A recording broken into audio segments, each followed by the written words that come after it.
Morning guys. आइए lecture number 5 introduction of organic chemistry हमें start करना था। शुरू में हम लोग सब चैप्टर्स का थोड़ा थोड़ा इंट्रोडक्शन पढ़ रहे हैं। इंट्रोडक्शन जैसे ही खत्म होगा बेटा, उसके बाद हम लोग स्टार्ट कर देंगे रेगुलरली एक एक करके टॉपिक्स। आइए, मैंने आपको प्योर मैटर के बारे में बताया था, क्योंकि केमिस्ट्री में हम स्टडी करते थे प्योर मैटर की। तो प्योर मैटर के बारे में मैंने आपको बताया था, प्योर मैटर दो होते हैं, एक एलिमेंट्स और एक कंपाउंड्स। एलिमेंट्स के बारे में मैं ऑलरेडी आपको बता चुका था, एटॉमिक नंबर, मास नंबर वगैरह वगैरह। कंपाउंड्स के बारे में मैंने आपको ये बताया था कि दो तरह के कंपाउंड्स होते हैं, एक ऑर्गेनिक और एक इनऑर्गेनिक। ऑर्गेनिक कंपाउंड्स को शुरुआत में हम लोग ऐसे बोला करते थे सिंपल सी भाषा में कि these are the compounds of carbon. ये कार्बन के कंपाउंड्स होते हैं। और इनऑर्गेनिक को कहते थे rest of the compounds besides organic are called inorganic compounds. कहते हैं ये जो ऑर्गेनिक कंपाउंड या कार्बन के कंपाउंड्स होते हैं, ये हमेशा होते हैं कैसे? कोवैलेंट होते हैं। किस फॉर्म में पाए जाते हैं? मॉलिक्यूलर फॉर्म्स में पाए जाते हैं। तो हम कहते हैं कि ये कोवैलेंट मॉलिक्यूल्स होते हैं, यानी इनमें जो बॉन्ड्स पाए जाते हैं वो कोवैलेंट बॉन्ड्स प्रेजेंट होते हैं। कोवैलेंट बॉन्ड वही होते हैं बेटा, जैसे H और Cl को जोड़ने के लिए आप एक लाइन खींच दिया करते थे। इस लाइन में एक इलेक्ट्रॉन किसका होता था? हाइड्रोजन का, और एक इलेक्ट्रॉन किसका होता था? क्लोरीन का। यानी ये एक बॉन्ड दो इलेक्ट्रॉनों को रिप्रेजेंट करता था, जिसमें एक इलेक्ट्रॉन एक एटम का और दूसरा इलेक्ट्रॉन दूसरे एटम का हुआ करता था। तो इसे हम कहते थे कोवैलेंट बॉन्ड। तो इनके अंदर ऐसे ही कोवैलेंट बॉन्ड्स पाए जाते हैं। तो हम कहते हैं कि ये मॉलिक्यूल कैसे मॉलिक्यूल होते हैं बेटा? कोवैलेंट मॉलिक्यूल्स होते हैं। क्लियर है? तो आइए हम शुरू करते हैं इन्हीं ऑर्गेनिक कंपाउंड से अपनी केमिस्ट्री को, जिन्हें आपने कंपाउंड्स ऑफ कार्बन कहा था। तो शुरुआत करने जा रहा हूं सबसे पहले ऑर्गेनिक कंपाउंड्स की। जब ये कवर कर लूंगा फिर इनऑर्गेनिक पर भी आऊंगा, पर पहले मिलते हैं ऑर्गेनिक कंपाउंड्स पे। आइए, कौन से कंपाउंड्स हैं जिन्हें हम ऑर्गेनिक कंपाउंड्स कहते हैं? आइए बॉस शुरू करते हैं। सबसे पहली बात, यदि आपका कोई कंपाउंड ऑर्गेनिक कंपाउंड होता है, तो किसी भी कंपाउंड को ऑर्गेनिक होने के लिए जो सबसे नेसेसरी कंडीशन है, जिसे हम नेसेसिटी कहते हैं, वो ये है कि कुछ हो या ना हो, पर आपके कंपाउंड में जरूर होना चाहिए कार्बन। तो हम कहते हैं कि carbon must be present, carbon present होना जरूरी है। सबसे पहली चीज कहते हैं सर कार्बन के अलावा क्या दूसरे कंपाउंड्स होना जरूरी है, दूसरे एलिमेंट होना जरूरी है? हाँ, और भी एलिमेंट्स पॉसिबल होते हैं। दूसरे नंबर पर आइए, तो एक ये एलिमेंट भी अक्सर पाया जाता है ऑर्गेनिक कंपाउंड्स में, जिसे आप हाइड्रोजन कहते हैं। मैं ये तो नहीं कहूंगा कि हमेशा प्रेजेंट होना चाहिए, पर यह कहूंगा कि मोस्टली प्रेजेंट होता है, और इस एटम को नाम दिया जाता है रेफरेंस एटम। केमिस्ट्री में हाइड्रोजन को एज अ रेफरेंस एटम इस्तेमाल करते हैं हमेशा, यानी जहां पर हमें जोड़ने के लिए कोई एटम नहीं मिलता, वहां हाइड्रोजन जोड़ देते हैं। तो हम एक वर्ड इस्तेमाल करेंगे ऑर्गेनिक केमिस्ट्री में कि जिसका कोई नहीं होता, उसका हाइड्रोजन होता है। यानी जहां कहीं भी कार्बन की वैलेंसी सेटिस्फाई नहीं हो रही होगी और हमें वहां किसी एलिमेंट को जोड़ना होगा, तो हमारे पास जोड़ने के लिए हमेशा एक रेफरेंस एटम रहेगा, दैट विल बी हाइड्रोजन, जिसे हम हाइड्रोजन कहते हैं। इसके अलावा इसमें पॉसिबल होते हैं ऑक्सीजन, सल्फर, नाइट्रोजन, हेलोजन्स, ये नॉन मेटल्स, और साथ में कुछ मेटल्स भी पाए जाते हैं, लाइक जैसे जिंक है, जैसे मैग्नीशियम है, जैसे लिथियम है। ये सारे एलिमेंट्स भी प्रेजेंट हो सकते हैं। यदि आप इनको याद करना चाहें तो आप ऐसे याद कर सकते हैं, उसने, OSN से उसने हैलोजन मांग ली। कैसे? उसने हैलो, व्हाट इज हैलो? ये रहा हैलोजन मांग ली। यानी उसने का मतलब ऑक्सीजन, सल्फर, नाइट्रोजन, हेलो का मतलब हेलोजन, हेलो का मतलब हेलोजन, और ये जो बाद में जन लिखा है किसके लिए है? जिंक के लिए, मांग ली। यानी इनमें से कोई भी एलिमेंट में बी प्रेजेंट, ये भी प्रेजेंट हो सकते हैं आपके ऑर्गेनिक कंपाउंड्स। क्या इतनी बात समझ में आती है बेटा? थोड़ा सा आगे बढ़ जाते हैं और बात करते हैं हम इन्हीं ऑर्गेनिक कंपाउंड्स के बारे में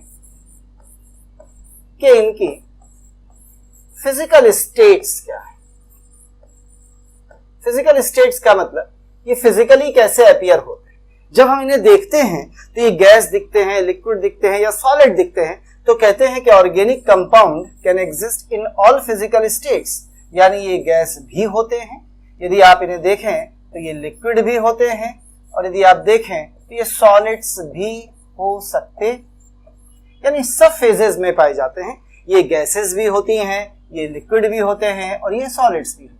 यदि हमसे कहा जाए गैसेस कौन है तो सुना होगा मेथेन, एथेन, एसिटिलीन, एथिलीन, ये सारी की सारी क्या होती हैं, गैसेस होती हैं। जैसे मैंने मीथेन लिखा है, एथिलीन लिखा है। लिक्विड कौन होता है बेटा, आपने देखे होंगे जो भी अल्कोहल्स हैं जैसे C2H5OH एथिल अल्कोहल एक लिक्विड होता है। सर पता कैसे चला ये लिक्विड है, मेथिल अल्कोहल स्प्रिट को कहते हैं, स्प्रिट एक वेपोराइजेबल लिक्विड है। एथिल अल्कोहल ड्रिंकिंग अल्कोहल्स में होता है, मेडिसिन में होता है, देखा होगा शादी वादी में लोग कोने में खड़े हो जाते हैं, बोतल निकालते हैं, पलटते हैं, वो जो पलट रहे होते हैं वो क्या है, लिक्विड। तो ये क्या होते हैं, लिक्विड होते हैं। जैसे क्लोरोफॉर्म है, ये भी क्या होता है, लिक्विड होता है। सॉलिड्स में आइए, कहते हैं जो एरोमेटिक एसिड्स होते हैं, एरोमेटिक एसिड कौन होते हैं, जैसे बेंजोइक एसिड। यदि मैं बेंजीन बना के इस पे COOH लगा दूं तो ये क्या है, सॉलिड। जैसे नेप्थलीन एक ऑर्गेनिक कंपाउंड होता है, दो बेंजीन जुड़ी होती हैं, देखिए फिनाइल की सफेद सफेद गोलियां आती हैं, उन्हें नेप्थलीन बॉल्स कहते हैं बेटा। तो वो कैसे होते हैं, सॉलिड्स होते हैं। जैसे ऑक्जेलिक एसिड सॉलिड होता है। तो याद रखिए ये गैसियस फॉर्म में भी है, लिक्विड फॉर्म में भी है और सॉलिड फॉर्म में भी है। मतलब organic compound can exist in all three state, gases, liquid and solids also. आइए थोड़ा सा आगे बढ़ते हैं, एक और फिजिकल प्रॉपर्टी की बात करते हैं। यदि हम इन्हें पानी में घोलते हैं तो ये घुलते हैं या नहीं, और यदि ये पानी में नहीं घुलते तो किस में घुलते हैं। देखिए हम लोग से कहा जाता है ना कि ड्रग्स ऑर्गेनिक कंपाउंड्स, कुछ ड्रग्स पानी में सॉल्युबल होते हैं, कुछ ड्रग्स वाटर में इनसॉल्युबल होते हैं, बहुत सारे ड्रग्स होते हैं जिन्हें फैट्स में घोल देते हैं, अल्कोहल्स में घोल देते हैं। तो ये किसमें घुलते हैं, किसमें नहीं घुलते ऑर्गेनिक कंपाउंड, ये कैसे पता चलता है, आइए मैं आपको ये सिखाता हूँ। एक नजर डाल लीजिए, ऑर्गेनिक कंपाउंड में कार्बन जरूर होना चाहिए। मैंने ये नहीं कहा कि हर कंपाउंड जिसमें कार्बन है वो ऑर्गेनिक है, और कोई भी कंपाउंड यदि ऑर्गेनिक है उसमें कार्बन होना चाहिए। मैंने एक एग्जाम्पल आपको पहले भी सिखाया था बेटा कि जहां समुद्र है, जहां नदी है, जहां तालाब है, वहां पानी जरूर होना चाहिए। लेकिन जहां पानी है वहां समुद्र हो, नदी हो, तालाब हो, ऐसा जरूरी नहीं। हमारे घर में गिलास में पानी भरा होता है पीने के लिए, तो क्या वो तालाब बन जाता है? हम पानी को उबालते हैं किसी वेसल में, तो क्या वो नदी या समुद्र बन जाता है? बिल्कुल नहीं बेटा। लेकिन हाँ, समुद्र है तो वहां पानी जरूर होगा।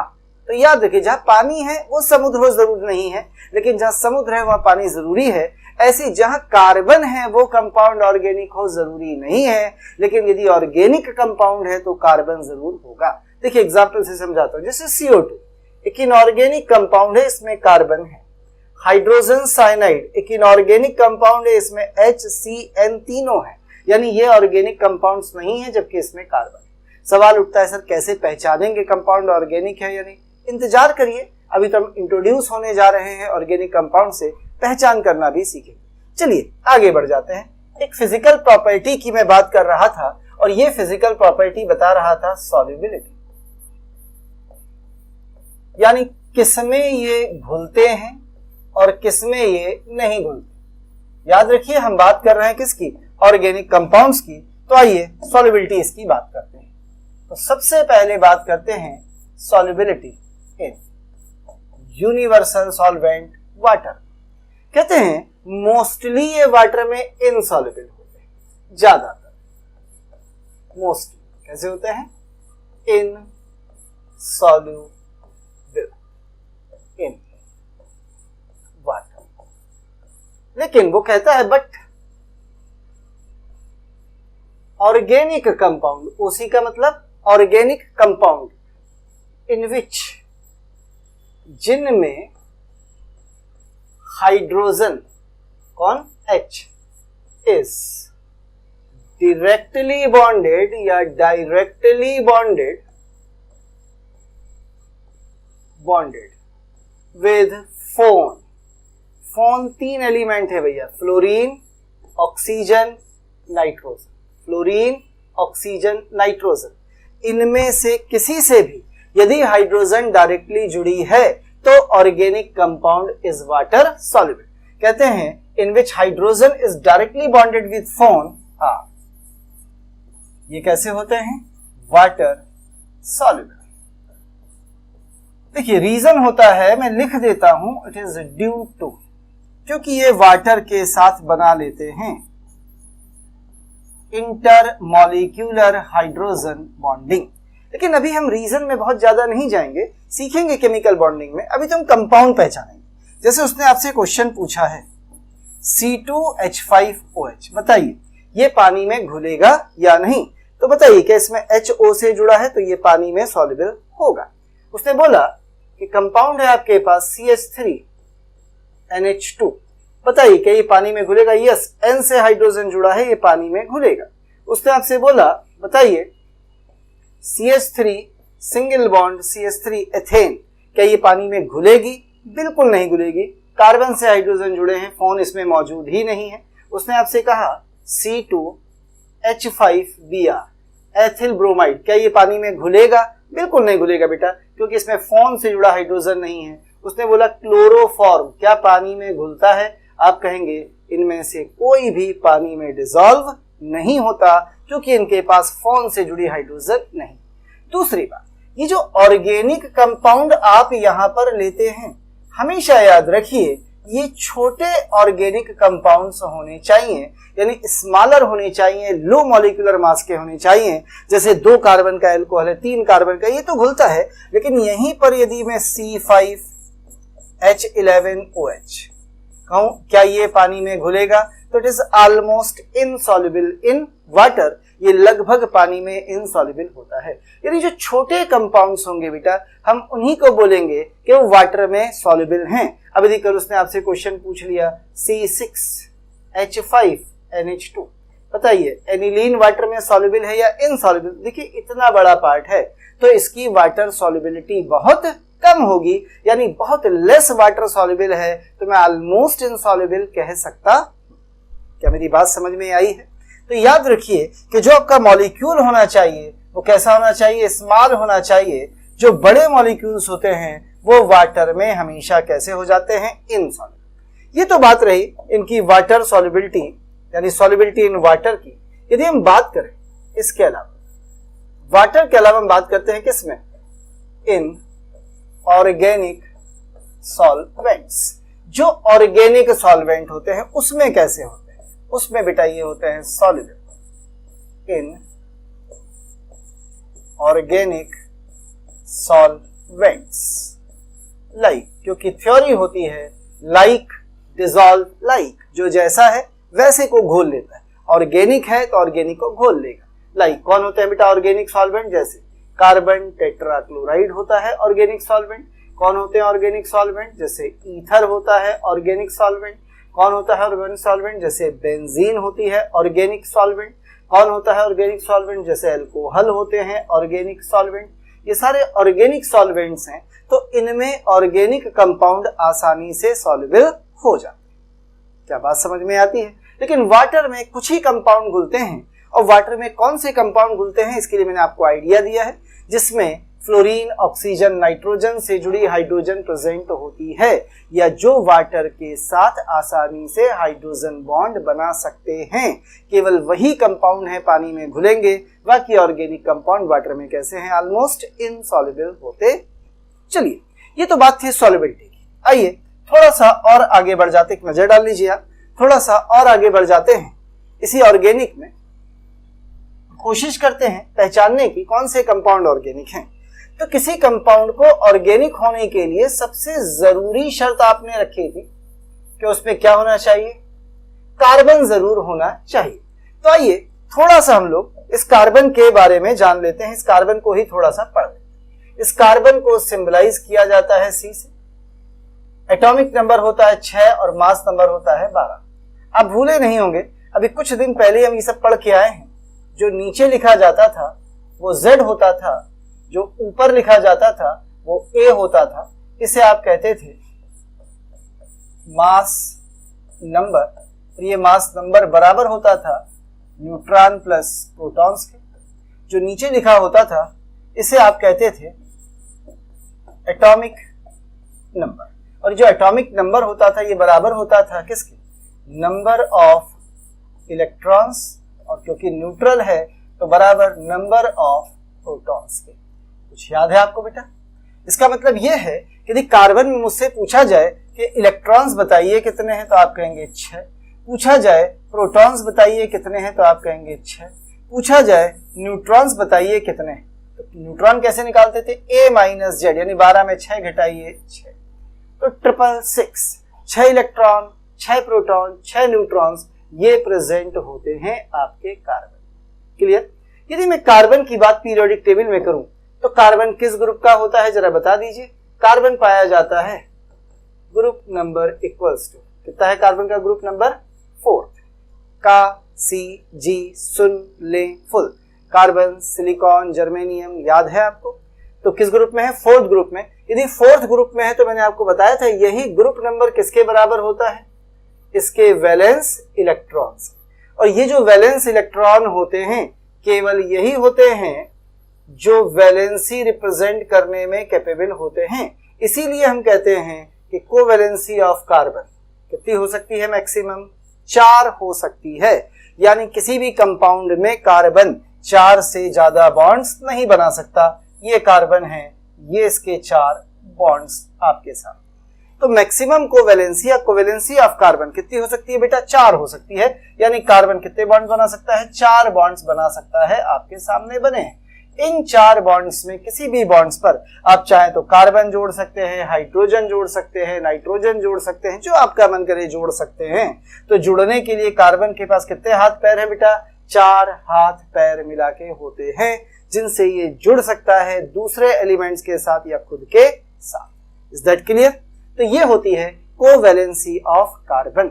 आइए थोड़ा सा आगे बढ़ जाते हैं। यहां मैंने आपको ये बताया कि कार्बन कितने बॉन्ड्स बनाता है, आपने बता दिया 4 बॉन्ड्स बनाता है। कैसे बने हैं फिलहाल तो मैंने ऐसे ही आपको 2 डायमेंशनली बना के दिखा दिए हैं। आगे हम इनको ठीक से सीखेंगे भी कि कैसे अरेंज होते हैं ये 4 बॉन्ड्स। अच्छे से देख लीजिए। चलिए थोड़ा सा आगे बढ़ जाते हैं। अब किस कार्बन के बारे में थोड़ा सा और पढ़ते हैं, जिसे कहते हैं यूनिकनेस। क्या बोलते हैं, uniqueness of carbon. What is the mean of uniqueness? कहते हैं ना वो बिल्कुल यूनिक है। यूनिकनेस का मतलब होता है ऐसी प्रॉपर्टीज जो इसके अलावा किसी और के द्वारा अच्छे से शो ना की जाए। कहते हैं वो यूनिक बंदा, यूनिक यानी उसके जैसा कोई नहीं। तो इसी तरह से केमिस्ट्री में कार्बन जैसा कोई नहीं, इसीलिए infinite number of organic compounds are possible. यदि हम दुनिया के सभी कंपाउंड्स को उठा लें और हम मान लें कि उनकी संख्या 100 है, केवल मान लें, तो उसमें कम से कम 90 से 96 कंपाउंड्स यानी 90 से 96% कंपाउंड्स केवल ऑर्गेनिक होते हैं। और उनके ऑर्गेनिक होने का रीजन क्या होता है, यूनिकनेस ऑफ कार्बन। क्या है वो यूनिकनेस, खास बात कार्बन में? तो 2 खास बात इस कार्बन में पाई जाती हैं। आइए उस यूनिकनेस ऑफ कार्बन में सबसे पहले नंबर पर मैं आपको सिखाता हूं पहली यूनिकनेस ऑफ कार्बन, जिसे बोला जाता है कैटेनेशन प्रॉपर्टी। कौन सी प्रॉपर्टी, कैटेनेशन। ये पहली यूनिकनेस है। What is catenation property? Catenation क्या होता है? कैटेनेशन को बोलते हैं self linking, self linking property of an atom, जो यहां कार्बन के पास टू मेक। अब यदि ये जुड़ सकता है तो ये लंबी लंबी लॉन्ग ओपन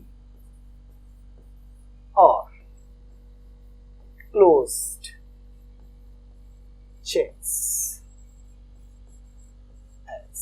तो ये क्या करता है, लंबी लंबी क्लोज या ओपन चेन्स बनाता है। कुछ ऐसे जैसे कार्बन की बात की जाए तो ये कार्बन पे दूसरे कार्बन से, फिर तीसरे कार्बन से, फिर चौथे से, 5वें से, 6ठे से, ऐसे जुड़ता चला जाता है, लंबी लंबी चेन्स बनाता है। हो सकता है इसके क्योंकि 4 बॉन्ड्स होते हैं तो एक आध साइड में इधर भी लटकी पड़ी हो चेन तो भी चलेगा, इधर भी एक लग सकती है। हाँ, बॉन्ड 4 होने चाहिए। यहाँ पे मुझे जितने भी दिख रहे हैं वो 4 से कम है, 4 से ज्यादा नहीं होने चाहिए। इसी तरह से बेटा रिंग कैसे बनाता है, बेंजीन आप बनाते थे, ये कार्बन ऐसे करके 2 कार्बन से जुड़ा, फिर ये ऐसे करके 2 से जुड़ा, देखिए हेक्सागन स्ट्रक्चर बन गया। इसी से हम बेंजीन बना लिया करते थे आगे चल के बॉन्ड्स को एडजस्ट करके। तो इस तरह की चेन्स बनाने की कैपेसिटी किसके पास होती है, कार्बन के पास। कहते हैं ये चेन बनाने की कैपेसिटी जिसे हम कैटेनेशन पावर कह रहे हैं, ये आखिर पाई क्यों जाती है कार्बन के पास और दूसरे एलिमेंट पर क्यों नहीं पाई जाती है? तो कहते हैं इट इज ड्यू टू, क्यों पाई जाती है, it is due to high bond strength and bond energy of carbon carbon bonds. Actually जो कार्बन और कार्बन के बीच में बॉन्ड्स बनते हैं, इनकी जो बॉन्ड एनर्जी है या बॉन्ड स्ट्रेंथ है वो बहुत ज्यादा है। कितनी होती है, 83 किलो कैलोरी के अप्रॉक्स। तो सर बॉन्ड स्ट्रेंथ क्या होती है, बॉन्ड एनर्जी क्या होती है, मेरी बात को समझिएगा। कैटेनेशन क्या चीज होती है, एक दूसरे से जुड़ने की कैपेसिटी। अब जितना मजबूती से जुड़ेंगे उतना लंबा जुड़ेंगे। अब मेरे पास स्टूडेंट्स नहीं, मैं आपको एग्जाम्पल सामने रख के समझाता, पर ऐसे ही समझिएगा।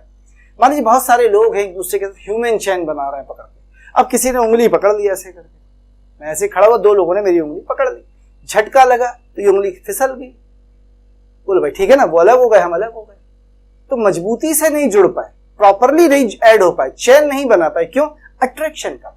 पर यदि हम एक दूसरे को ऐसे करके पकड़ ले मजबूती से, भाई मैंने हाथ ऐसे पकड़ लिए, दिख रहा है ना, ऐसे पकड़ लिए, अब वो उधर जाएगा, झटका लगेगा तो मैं भी उधर जाऊंगा, इधर जाएगा तो इधर जाऊंगा, पर चेन नहीं टूटेगी। क्यों नहीं टूटेगी भाई, क्योंकि चेन कैसी है, स्ट्रॉन्ग।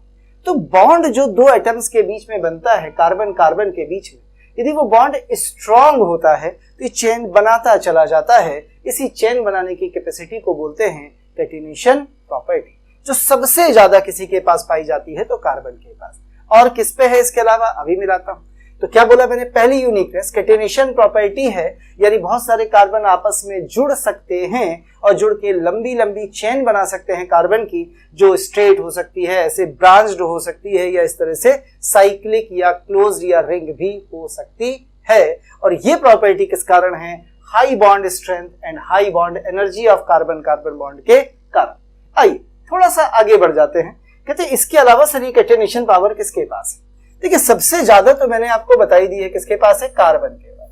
कार्बन के बाद ये पाई जाती है सिलिकॉन के पास, सिलिकॉन के बाद ये पाई जाती है सल्फर के पास, इसके बाद ये पाई जाती है फास्फोरस के पास, नाइट्रोजन पे भी है, ऑक्सीजन भी O3 तक बनाता है, और टेल्यूरियम। ठीक, वैसे तो ऑक्सीजन से हमारा काम चल जाता है, आगे हमें बढ़ने की जरूरत नहीं पड़ती, पर ये कैटेनेशन पावर का ऑर्डर लिखा है। और यदि मैं इसको ठीक से पढ़ूं तो ये ध्यान से पढ़िए तो लगेगा ये लिखा है कसिस, CSIS कसिस, और आगे लिखा है पनौती, पनौती, पनौती नहीं, पनौती तो कुछ और होता है कि पनौती लगा दी, पनौती है। तो क्या नाम है, कसिस पनौती। यानी ये सबसे ज्यादा कैटेनेशन, ये सबसे कम catenation among the elements in elements. बात समझ में आई है बेटा। तो ऐसे देखते हैं हम कैटेनेशन पावर को, बस याद करने का एक छोटा सा तरीका है, कैसे याद करेंगे ये मैंने आपको बता दिया। तो ये कहलाती है पहली प्रॉपर्टी कैटेनेशन पावर। आइए चलते हैं दूसरी यूनिकनेस पर। एक और यूनिकनेस इसके पास है दूसरी, जिसे बोला जाता है मल्टीपल बॉन्ड फॉर्मेशन। मल्टीपल यानी एक से ज्यादा, बॉन्ड फॉर्मेशन, कुछ लोग इसी को और पाई बॉन्ड फॉर्मेशन भी कहते हैं। पाई बॉन्ड फॉर्मेशन कहते हैं मल्टीपल बॉन्ड फॉर्मेशन या पाई बॉन्ड फॉर्मेशन। ये टेंडेंसी भी कार्बन पे जबरदस्त पाई जाती है। What is the mean of multiple bond formation. Multiple bond का मतलब है, देखिए कार्बन और कार्बन में एक बॉन्ड तो बनता ही बनता है, पर मल्टीपल बॉन्ड का मतलब होता है कि कार्बन कार्बन के ही साथ 2 बॉन्ड, या कार्बन कार्बन के ही साथ 3 बॉन्ड्स भी बना सकता है, या कार्बन ऑक्सीजन के साथ 2 बॉन्ड, या कार्बन नाइट्रोजन के साथ 3 बॉन्ड्स, ऐसे करके बना सकता है। कहेंगे सर 4 क्यों नहीं बनाता, क्योंकि 4 एक्सिस नहीं होती ओवरलैपिंग कराने के लिए। बॉन्डिंग की टॉपिक है, बॉन्डिंग में सीखेंगे। फिलहाल तो 3 से ज्यादा बॉन्ड बनाने की मेरी कोई इच्छा नहीं है। आइए थोड़ा सा आगे बढ़ जाते हैं। यहीं पर जब भी सिंगल बॉन्ड बनता है ये हमेशा सिग्मा होता है। 2 बॉन्ड में 1 सिग्मा 1 पाई होता है। 3 बॉन्ड में 1 सिग्मा 2 पाई होते हैं। ये मत सोचिएगा कि बीच वाला सिग्मा है बाकी पाई है। नीचे वाला डबल बॉन्ड है तो 1 सिग्मा 1 पाई होता है। ट्रिपल बॉन्ड है तो 1 सिग्मा 2 पाई होते हैं। यूजुअली नॉर्मल कंडीशन में सिंगल बॉन्ड हमेशा सिग्मा होता है। डबल बॉन्ड जब भी हम बनाते हैं बेटा उसमें 1 सिग्मा 1 पाई बनता है। ट्रिपल बॉन्ड जब हम बनाते हैं तो उसमें 1 सिग्मा और 2 पाई बॉन्ड्स बनते हैं। सिग्मा बॉन्ड स्ट्रांग होते हैं, पाई बॉन्ड्स वीक होते हैं। ये पाई बॉन्ड फॉर्मेशन क्यों हो रहा है और कैसे हो रहा है, आइए मैं आपको सबसे पहले तो ये सिखाता हूं। आपने पढ़ा होगा कभी छोटी क्लासेस में कि ये होते हैं पी ऑर्बिटल्स, किस शेप के, डंबल शेप। जब ये पी ऑर्बिटल्स एक दूसरे के साथ साइड वाइज इस तरीके से ओवरलैपिंग करते हैं, देखिएगा नजर आ रही है, तो इस ओवरलैपिंग का रिजल्ट होता है पाई बॉन्ड का फॉर्मेशन। और ये तभी पॉसिबल है जब ये 2 पी ऑर्बिटल पास पास हों। तो जब 2 एटम्स के पी ऑर्बिटल एक दूसरे के पास पास होंगे तभी उनमें ये बॉन्डिंग होगी।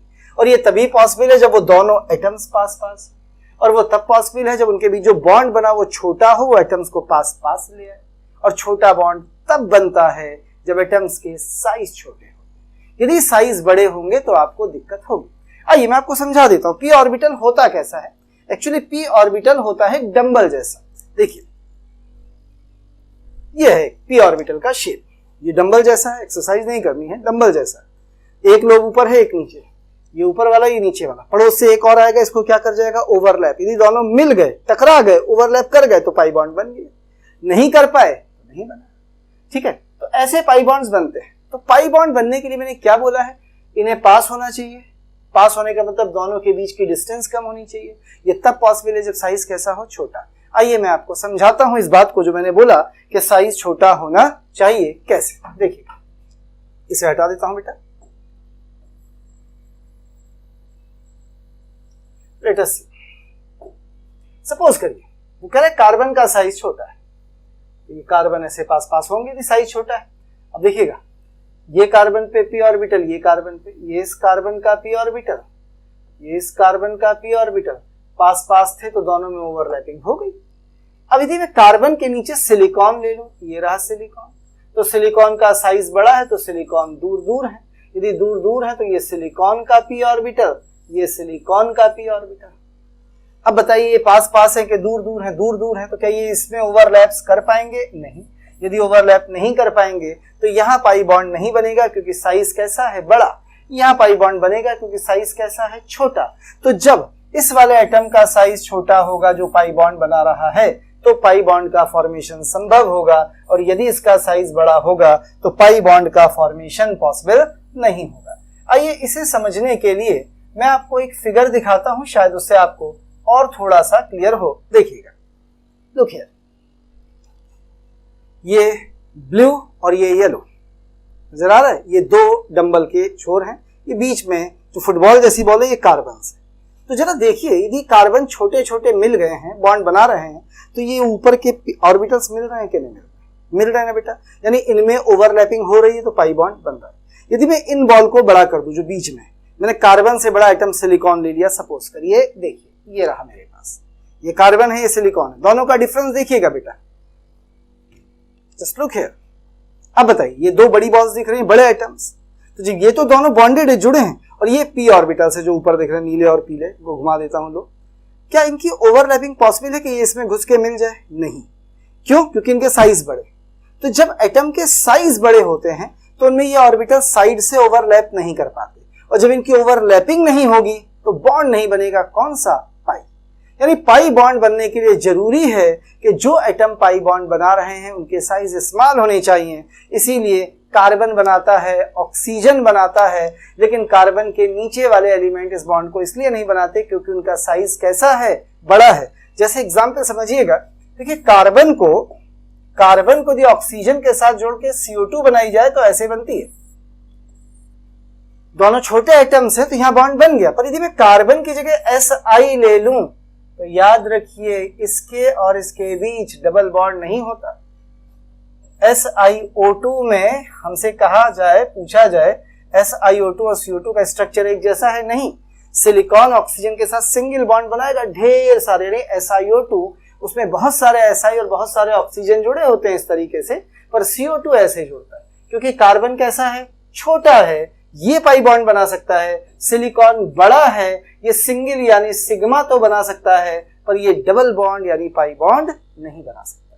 तो पाई बॉन्ड बनाने की कैपेसिटी हमेशा याद रखिए उन्हीं एलिमेंट्स या आइटम्स में पाई जाएगी जिनके साइज बेटा कैसे होंगे? छोटे साइज होंगे। यदि साइज बड़ा है तो उसमें कभी भी पाई बॉन्ड बनाने की कैपेसिटी नहीं होगी। तो मैं कह सकता हूं कि जो पाई बॉन्ड बनाने की जो कैपेसिटी है जो आपको मिली है बेटा, ये किस कारण से मिल रही है multiple bond formation? It is due to, क्या रीजन है बच्चा? It is due to small size of carbon which makes the overlapping, बल्कि ओवरलैपिंग की जगह मैं लिखना चाहूंगा साइड वाइज। साइड वाइज समझते हैं? लेटरल, जो साइड से जुड़े रहते, side wise overlapping of p orbitals easier or possible, यानी ये इसे पॉसिबल कर देता है और इसी कारण से क्या बना लेता है बेटा? पाई बॉन्ड बना लेता है, मल्टीपल बॉन्ड बना लेता है जिसमें सिग्मा और पाई बॉन्ड्स पाए जाते हैं।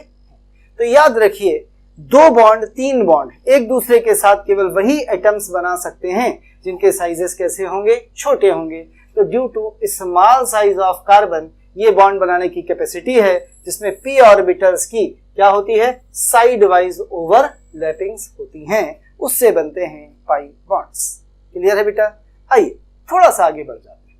अब मैंने आपको ये बताया कि इसमें सिग्मा भी है, पाई भी। अब हम ये देखना चाहते हैं कि किसी कंपाउंड में जब ये बॉन्ड बनते हैं तो उसमें सिग्मा कितने बनते हैं और पाई कितने बनते हैं। तो मैं आपको थोड़ा सा सिखाऊंगा।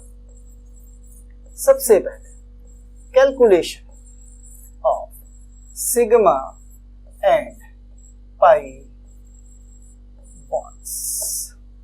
किसी कंपाउंड में यदि आपको सिग्मा एंड पाई बॉन्ड्स निकालने हैं तो आप कैसे निकालते हैं?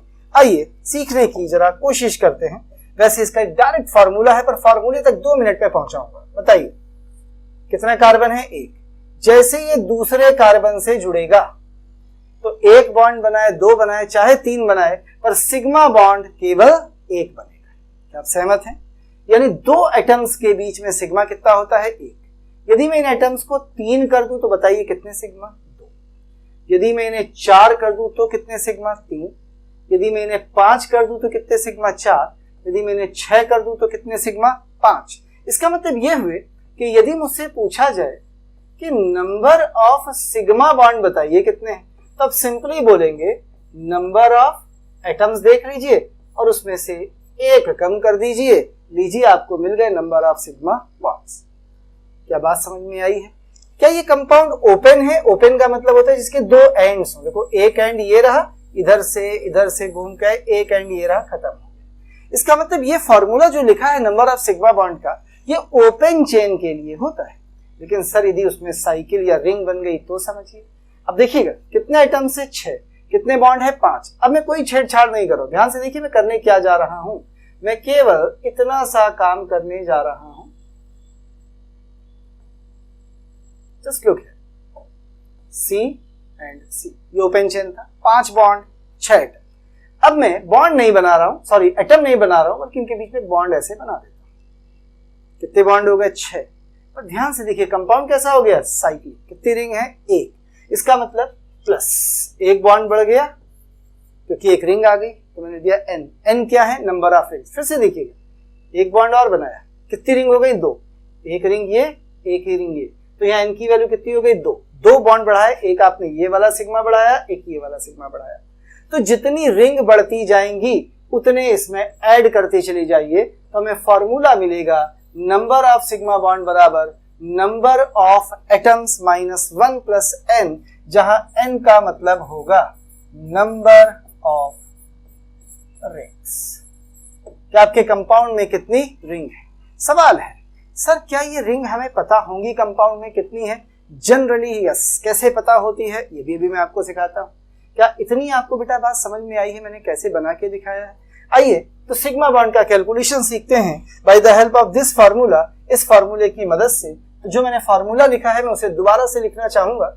तो मेरा फार्मूला कुछ ऐसा है कि number of sigma bonds equals to, क्या निकालेंगे पहले, नंबर ऑफ एटम्स माइनस करेंगे 8 और प्लस करेंगे n, जहां n होंगी नंबर ऑफ रिंग्स। और यदि रिंग्स नहीं है, कंपाउंड ओपन चेन है, तो n की वैल्यू हो जाएगी 0। लीजिए ये आपका फॉर्मूला है सिग्मा बॉन्ड्स निकालने का। अब वो कह रहा है कि मान लीजिए आपका कंपाउंड कैसा है, open chain. For open chain compound, कैसा कंपाउंड है, ओपन चेन। तो ओपन चेन का मतलब रिंग्स कितनी, 0। और यदि रिंग बराबर 0 है, अब वो आपसे क्वेश्चन पूछ रहा है बताइए कि हाउ मेनी सिग्मा बॉन्ड। तो ऐसी कंडीशन में सिग्मा बॉन्ड्स बराबर नंबर ऑफ एटम्स माइनस 1, क्योंकि n की वैल्यू तो बेटा आपने कितनी रख दी है, 0 रख दी है। तो सिग्मा बॉन्ड्स कितने हो जाएंगे, एटम्स माइनस 1 के बराबर। दूसरे पर आ जाइए, कहते सर मान लीजिए एक रिंग हो जाए तो कैसा कंपाउंड हो गया, फॉर मोनोसाइक्लिक कंपाउंड। अब सवाल है ये मोनोसाइक्लिक कंपाउंड्स कौन होते हैं, बताता हूं अभी। मोनोसाइक्लिक कंपाउंड्स n बराबर कितना रख दोगे बेटा, 1 रख दोगे।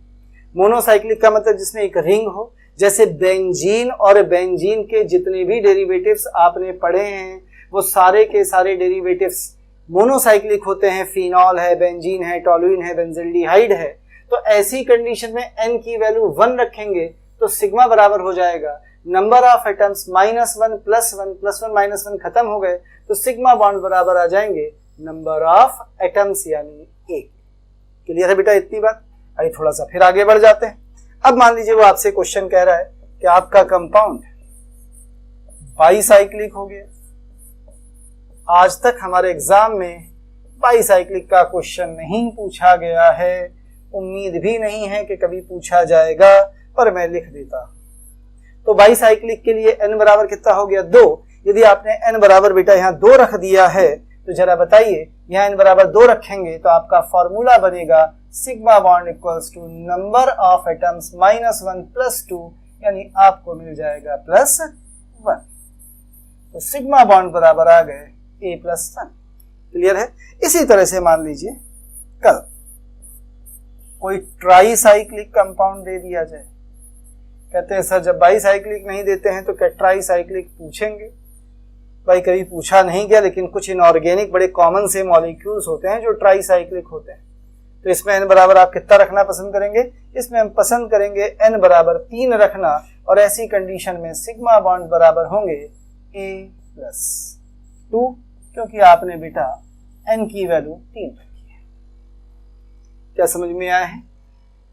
ये फार्मूले याद करना जरूरी नहीं है, फार्मूला ऊपर वाला है, बस मैं तो n की वैल्यू रखता जा रहा था। ये फार्मूले ऐसे ही मैंने आपके लिए बना दिए, थोड़ा आसान रहेगा। यदि सही रिंग है एक तो सीधे एटम्स के बराबर कर देंगे, ओपन चेन है तो एटम्स में 1 घटा देंगे, 2 रिंग है तो एटम में 1 जोड़ देंगे, 3 रिंग है तो एटम्स में 2 जोड़ देंगे, तो काम आएंगे हमारे ये फार्मूले। चलिए थोड़ा सा आगे बढ़ते हैं, क्वेश्चंस करके देखना चाहता हूं इनकी हेल्प से। आइए देख लीजिए आप एक बार इन्हें। आइए,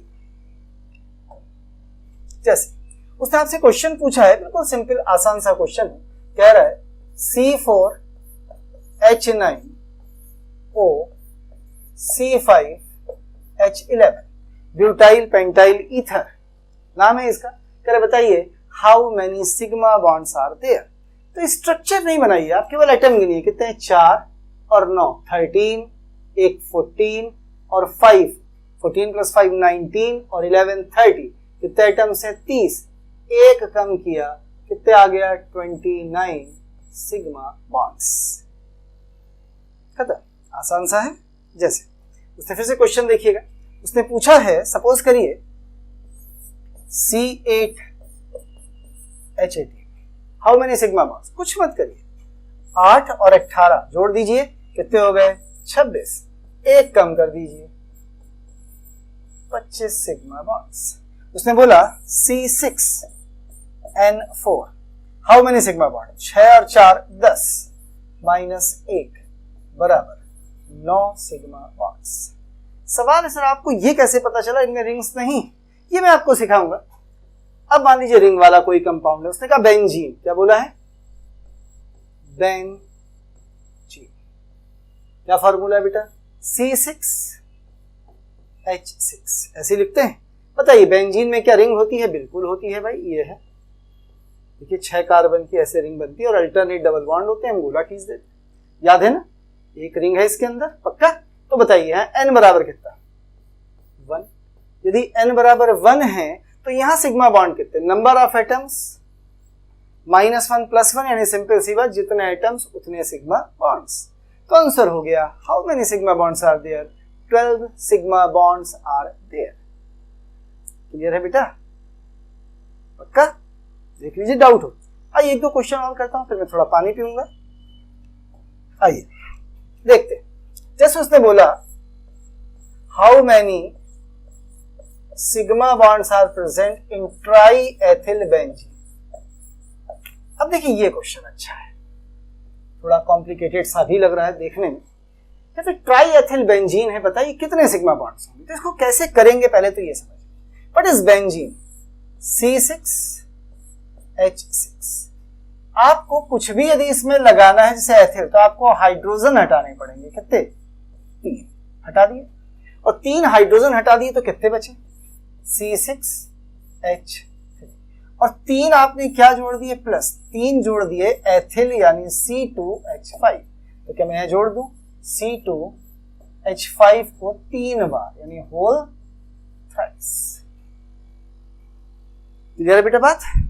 यही फार्मूला बनेगा, ठीक है? तो किसी को आता हो बनाना तो ऐसे भी बना सकते हो।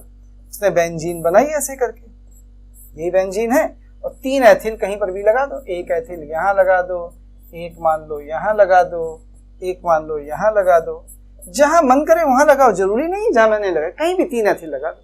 लगा दिए तो n बराबर तो यहाँ 1 होगा, क्योंकि रिंग तो एक ही है, होगा। अब जरा n बराबर 1 है तो सिग्मा बॉन्ड बराबर कितने? Number of atoms. एटम गिने जाए, गिनिएगा जरा, यहां से गिनता हूं। 5 और 2 7 इंटू 3 21 और 3 24 और 6 30। तो how many sigma? 30 sigma bonds are there. पक्का? कोई डाउट तो नहीं? क्या आपको पता है इसी बेंजीन से एक H हटा दें, क्या बचता है? C6H5। इसे कुछ लोग फिनाइल कहते हैं। क्या बोलते हैं? फिनाइल। इसे शॉर्ट में क्या लिख देते हैं? PH, phenyl, C6H5।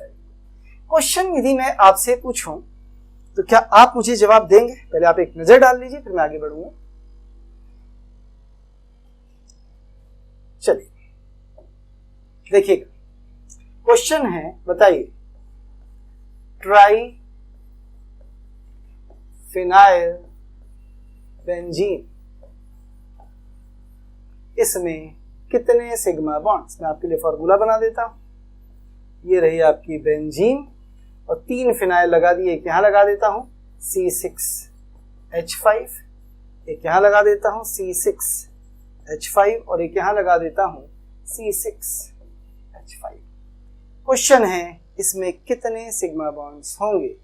आपके लिए, आपको बताना है, मैं आंसर नहीं दूंगा। वेट करिएगा एक क्लास का आंसर के लिए, अगली क्लास में आंसर दूंगा। आप कोशिश करिए, आसान सा सवाल है। ट्राईफिनाइल बेंजीन में सिग्मा बॉन्ड्स पूछ रहा है, कितने होंगे? चलिए अपन आगे बढ़ जाए। पानी पी लेता हूं थोड़ा सा बस।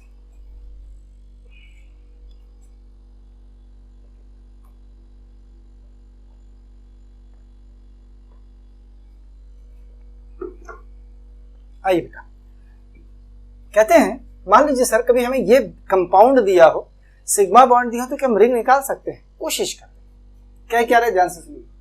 कह रहा है number of sigma bonds in A compound, किसी कंपाउंड में सिग्मा बॉन्ड दे रहा है इज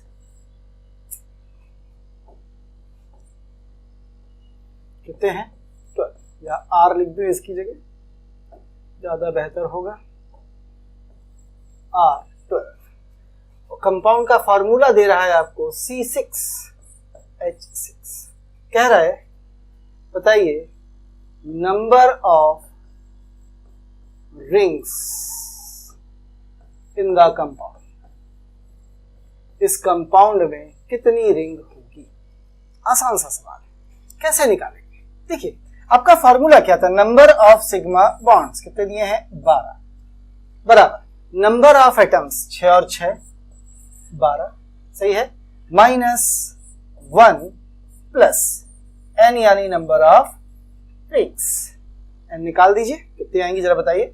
12 में 1 गया 11, 11 को इधर ले आओ, 12 में 11 गया तो n बराबर 1। मुझे नहीं पता था कितनी रिंग्स है, फिर से देखते हैं क्वेश्चन। कोई हाइपोथेटिकल कंपाउंड मैंने माना है C8, कैसा कंपाउंड है, हाइपोथेटिकल कंपाउंड, कोई भी अपने मन से मान लिया, कोई हाइपोथेटिकल कंपाउंड है C8। वो कह रहा है कि जब इसमें हमने सिग्मा बॉन्ड्स को गिना तो it contains 12 sigma bonds, 12 sigma bond. तो पूछ रहा है बताइए नंबर ऑफ रिंग्स कितनी। फिर से वही सवाल है, देखिए कितने सिग्मा बॉन्ड्स हैं 12। फॉर्मूला क्या है, नंबर ऑफ सिग्मा बॉन्ड बराबर नंबर ऑफ एटम्स, कितना एटम दिख रहा है 8 माइनस 1 प्लस n, n क्या है नंबर ऑफ रिंग्स। कैलकुलेट करना है भाई, मेरे ख्याल से आसानी से आप इसे कैलकुलेट कर पाएंगे, कोई दिक्कत वाली बात बिल्कुल नहीं है। निकाल दीजिए, 8 में 1 गया 7, 7 इधर ले आइए, 12 में 7 गया 5, यानी n बराबर आ गया 5। तो आपके कंपाउंड में कितनी रिंग्स प्रेजेंट हैं 5 रिंग्स। क्लियर, ऐसे निकाले जाते हैं नंबर ऑफ सिग्मा बॉन्ड्स किसी भी कंपाउंड।